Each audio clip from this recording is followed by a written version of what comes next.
It's one of the most popular sporting events in the world next to the Olympics. It lures huge crowds in person from different countries around the globe, and billions of people watch from their screens. It provokes emotion and pride, and it has been known to make or shatter individual careers, not to mention the hearts of millions of fans.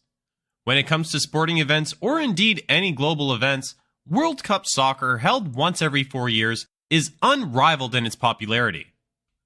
It has also been fraught with scandal, not least because the event is overseen by the Fédération Internationale de Football Association, which has been hounded by corruption probes for years. But this year, the World Cup and FIFA in Qatar are under unusual scrutiny. The 2022 tournament is being held in the tiny Persian Gulf nation of Qatar, in one of the hottest places in the world. And it's not only being played under allegations of corruption and bribery, but also the shadow of abuse of migrant workers and discrimination against LGBTQ communities. In this video, we're going to discuss these controversies that have been hounding since Qatar's proclamation of the event. Why are FIFA and the global community so silent about this? And what's so special about this tiny country? Let's uncover the 5 horrifying secrets about the World Cup. And on a side note, we're going to discuss the 10 interesting facts about the event. Before we get into today's video, do you watch the World Cup? Who do you think will win? Let us know in the comments below. Don't forget to like the video and subscribe for more daily content. Now, let's go over some dark secrets about the World Cup and interesting facts that you never knew. So what exactly is the World Cup doing in Qatar? The decision was carefully made more than a decade ago because even the richest country needs time to prepare. In this way, the timing of the selection is similar to the Olympic Games. The reasons for awarding Qatar were that the Arab world deserved to host, having never been given the privilege before, and that Qatar, one of the world's wealthiest nations, would have no trouble building whatever was necessary to support the Games. That was one explanation. Another, Qatar bought the 2022 Games. The 2022 World Cup is being played in Qatar because back in 2010, a majority of FIFA's executive committee members effectively sold it to the highest bidder, in defiance of all logic, precedent, and their long-form fiduciary duties to the sport and their federation. According to Andrés Martinez, editorial director at Future Tense and Global Sport Institute scholar at Arizona State University. Meanwhile, other questions and concerns have swirled around the choice of Qatar. How could the games be played without risk to the players, given that they are traditionally held in the summer months when temperatures in Qatar reach beyond 100 degrees Fahrenheit? And given that the World Cup is, among other things, a month-long global party, could it really be held in a place where public drunkenness is a criminal offense? Then there's perhaps the most delicate question. Was it appropriate to award the World Cup, a coveted prize for any nation, to a country that has often landed on global lists of human rights violators, including the open repression of women and members of the LGBTQ community? Secret number 1. Qatar uses the World Cup to sport wash its human rights abuses. Sports washing, a phrase established by human rights campaigners in the mid-2010s to characterize authoritarian countries' efforts to use prominent athletic events to boost their worldwide reputation, appears to be everywhere these days. Over the last year, the term has been used to describe everything from China's hosting of the 2022 Winter Olympics to Saudi Arabia's decision to fund a fledgling professional golf league, prompting some commentators to worry that the term has become so overused that it is now essentially meaningless. But there's a strong case to be made that this year's World Cup is a textbook example of sports washing. For decades, international human rights organizations have condemned Qatar for restricting the rights of LGBTQ individuals and women, particularly sections in the country's penal code that outlaw sexual intercourse between people of the same sex. Despite the fact that convictions under these statutes are uncommon, LGBTQ Qataris continue to claim pervasive police harassment and intimidation. The World Cup organizers have stated that LGBTQ supporters will be welcome and safe at the tournament, although some Qatari activists have stated that they are concerned about the safety of queer tourists. Secret number 2. The tournament's infrastructure has been built on the backs of low-paid migrant laborers.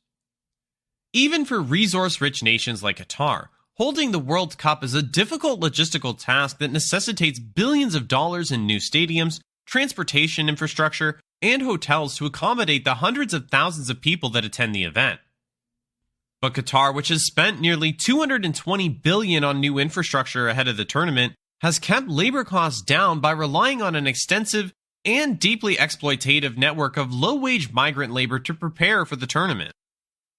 The horrors of Qatar's migrant worker system are no secret, and the dangerous conditions created by that system are not unique to the preparations for the World Cup. Until the late 2010s, the vast majority of Qatar's roughly 2 million migrant laborers, who compose about 94% of the country's total labor force, were employed through a notoriously coercive labor system known as the kafala, or censorship system, which tethered workers to a sponsor through a series of legally binding contracts. As Qatar has ramped up its preparations for the World Cup, the consequences of this system have been increasingly deadly. In 2021, The Guardian reported more than 6,500 workers from India, Pakistan, Nepal, Bangladesh, and Sri Lanka had died in Qatar since 2010. Secret number 3. Qatar bought the bid to host the World Cup. FIFA's decision in December 2010 to award the 2022 tournament to Qatar caught the world off guard, with many fans expressing surprise and more than a little doubt that this tiny desert monarchy whose soccer team had never qualified for a World Cup had beat out global sporting powerhouses that made bids to host the tournament, like the United States, Japan, and Australia. But even before the decision was publicly announced, soccer fans had good reasons to doubt the integrity of FIFA's bidding process. Just 2 months before FIFA was slated to announce the host for the 2018 and 2022 tournaments, the organization suspended 2 members of its 24-person executive committee, the entity tasked with choosing the host nations, who had been accused of offering to sell their votes. Both men eventually received temporary bans from FIFA. These preliminary corruption allegations turned out to be only the tip of the trash heap for FIFA. In 2014, the UK-based Sunday Times reported on a trove of leaked emails and other documents suggesting that prominent Qatari soccer official and former FIFA Executive Committee member Mohammed bin Hammam had allegedly paid millions of dollars worth of bribes to FIFA officials. Bin Hammam had already received a lifetime ban from FIFA in 2011 for other corruption charges. On the brighter side, let's hear the top 10 interesting things about the Qatar World Cup. The 2022 FIFA World Cup Qatar has a record prize pool of $440 million.